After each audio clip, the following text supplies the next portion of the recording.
Olá, bom dia, boa tarde, boa noite, boa madrugada.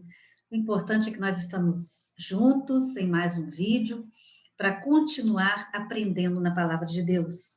Hoje nós estaremos mais uma vez refletindo histórias que relatam que acontecimentos deram certo por causa da presença de Jesus. Jesus era o foco naqueles acontecimentos. Por isso as coisas deram certo e aconteceram corretamente. Para você que ainda não está inscrito no canal, se inscreva no canal, vem com a gente. Nós estamos aqui para a gente estudar a Palavra de Deus, para compartilhar, dê sua opinião. E quanto a você que já está inscrito, vamos continuar compartilhando a Palavra de Deus. A nossa reflexão hoje está na história de Marcos, capítulo 2, versículo de 1 a 12, que fala sobre o paralítico de Cafarnaum. Nessa passagem, eu vou tentar contá-la, né? Eu já te dei a referência bíblica, mas eu vou tentar contar essa passagem para que você possa estar se contextualizando. A minha oração nesse momento é que o Senhor Deus enriqueça as nossas vidas, clareando nossa mente, nosso entendimento, para que a gente possa absorver ao máximo a palavra de Deus, trazendo-a para a nossa vida prática, nossa vida diária. Quando nós encontramos o relato dessa história no Evangelho de Marcos, eu estou com ele aqui aberto na minha frente, eu vou estar recorrendo às vezes para estar conversando com você. Nesse capítulo 2 de Marcos, diz que Jesus estava em Cafarnaum. Lá em Cafarnaum, Jesus poderia estar na casa dele ou na casa de Pedro, onde ele tinha se alojado. E essa casa em que Jesus estava, ela começou a ficar cheia de pessoas, porque muitas pessoas afluíram, diz a palavra de Deus, e elas começaram a se aglomerar, e nem mesmo nas portas estavam conseguindo chegar até Jesus, porque a casa ficou cheia de pessoas que queriam ouvir Jesus, ver de fato, de verdade, o que Jesus estava fazendo. Então, nesse contexto, nesse momento, chegaram 4 homens que, na verdade, levavam o amigo que era paralítico, porque eles tinham aquela esperança, aquela fé de que Jesus poderia fazer algo pelo amigo, ou melhor, que Jesus poderia fazer o amigo deles andar novamente, não é? Ou seja, ser curado de uma enfermidade física.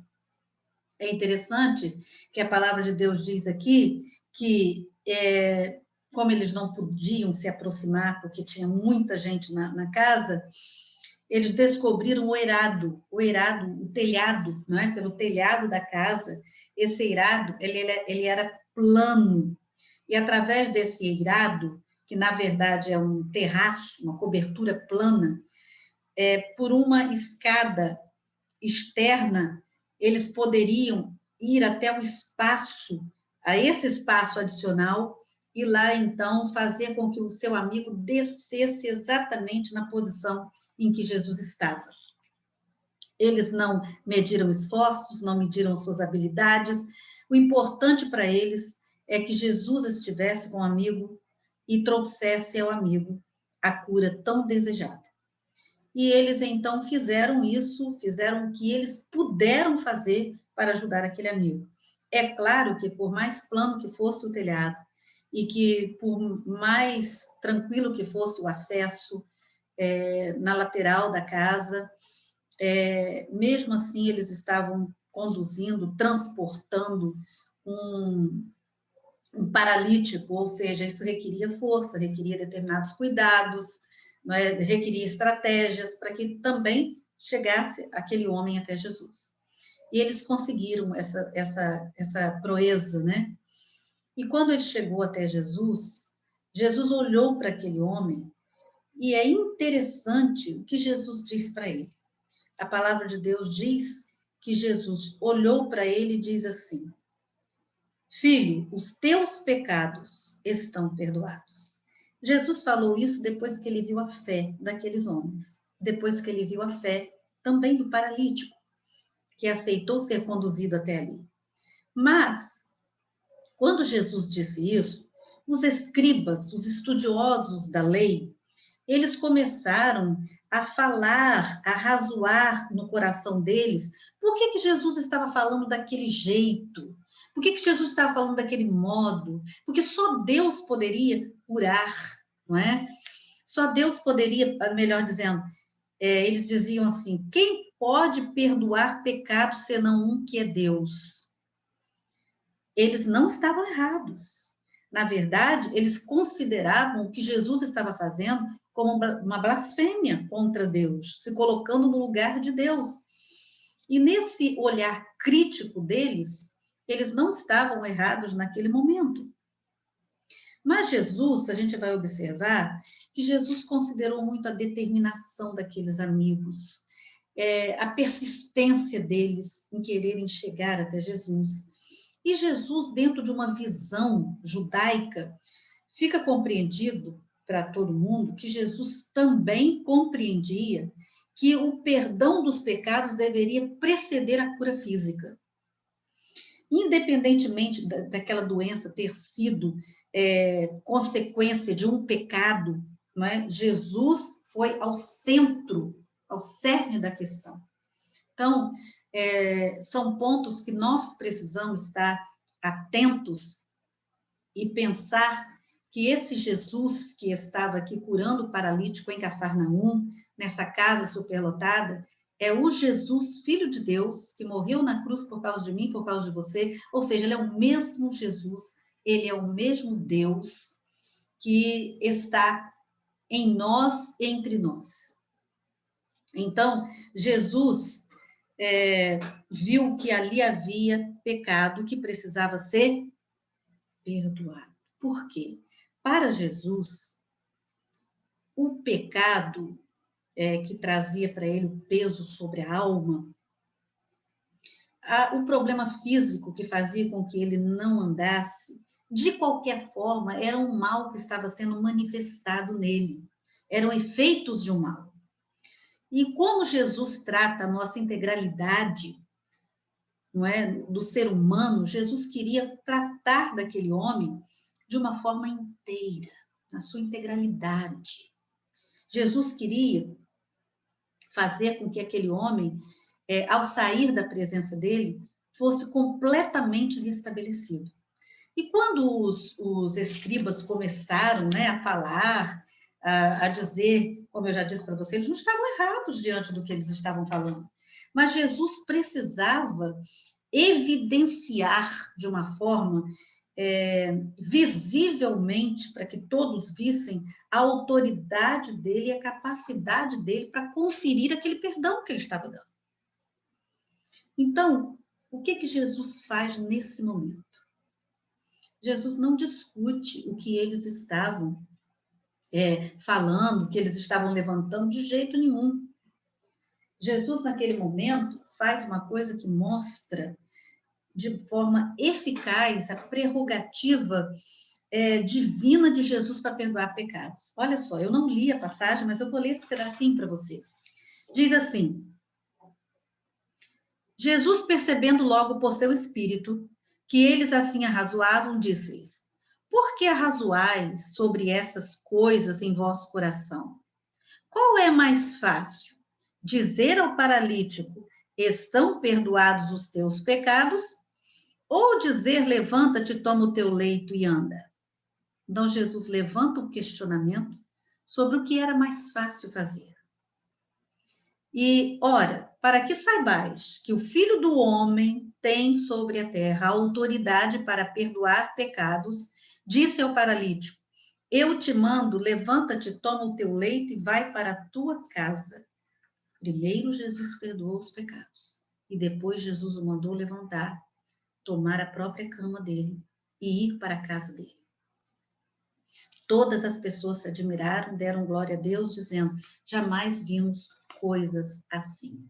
Ou seja, Jesus evidenciou que se ele podia, se ele tinha autoridade, competência para fazer com que aquele homem andasse e pudesse carregar a sua própria cama, ele também tinha poder, autoridade para perdoar pecados. Ou seja, o que nós vamos tirar dessa passagem para aplicar na nossa vida nos dias de hoje?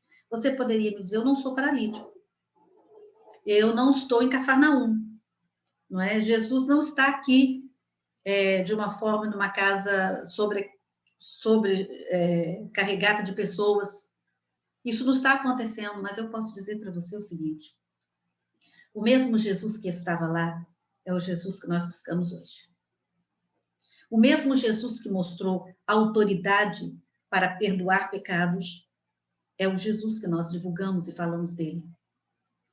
O mesmo Jesus que estava no foco daquelas pessoas ali é o Jesus que precisa estar no foco do nosso olhar hoje, da nossa vida hoje.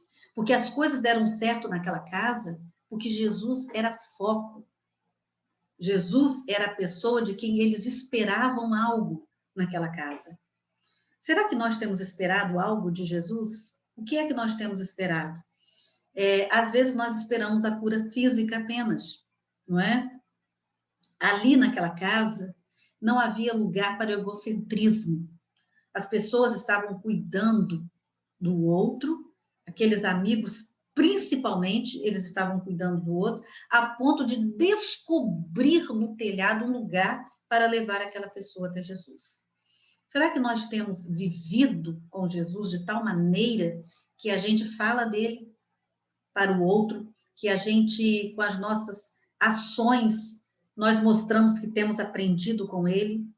Pois é, aqueles amigos tiveram fé suficiente para poder focar em forças e habilidades que eles tinham para colocar aquele paralítico diante de Jesus.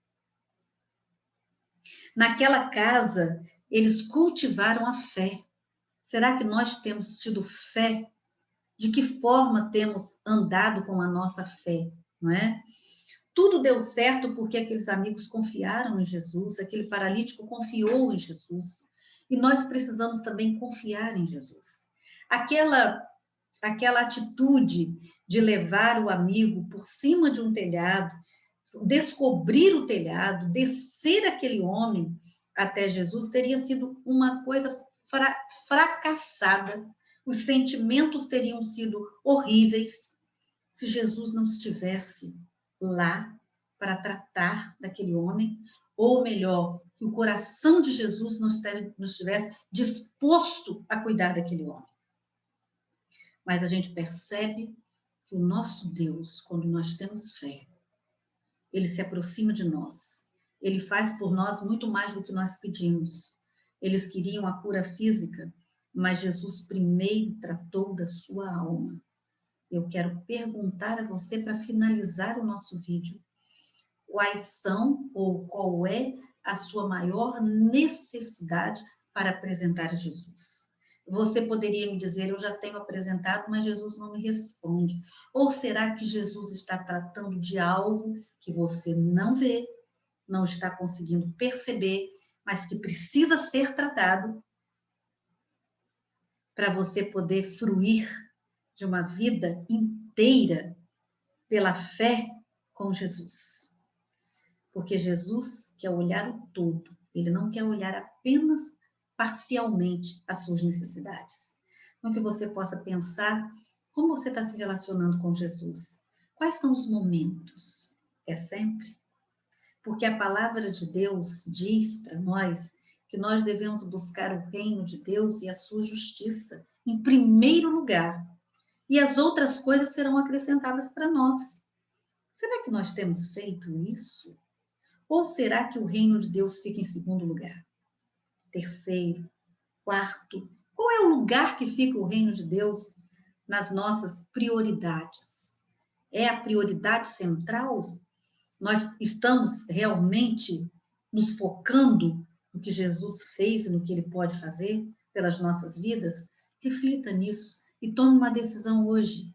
A decisão de dizer, Senhor Jesus, eu quero viver com o Senhor, eu quero viver para o Senhor, porque o Senhor é o caminho, a verdade e a vida. não dá mais para viver como eu estou vivendo. A minha vida tem sido meio rastejante, como era do paralítico. Por quê? Porque eu não tenho conseguido ficar em pé mediante os meus problemas, mediante as demandas que surgem. Eu não tenho conseguido ficar em pé. Eu não tenho conseguido te buscar. Fala com Deus, explica a sua situação, espera que Ele vai te responder. Vamos orar nesse momento? Vamos fechar os olhos, baixar nossa cabeça e pensar só em Deus? Vamos? Senhor, agradecemos ao Senhor pela tua palavra e pedimos que o Senhor nos abençoe, que o Senhor nos guarde e que o Senhor nos desperte para vivermos para ti, para a honra e glória do teu nome, em nome de Jesus. Amém. Amém? Até o próximo vídeo. Reflita bem o que você tem vivido até aqui. Um grande abraço para você e vamos então compartilhar o nosso vídeo.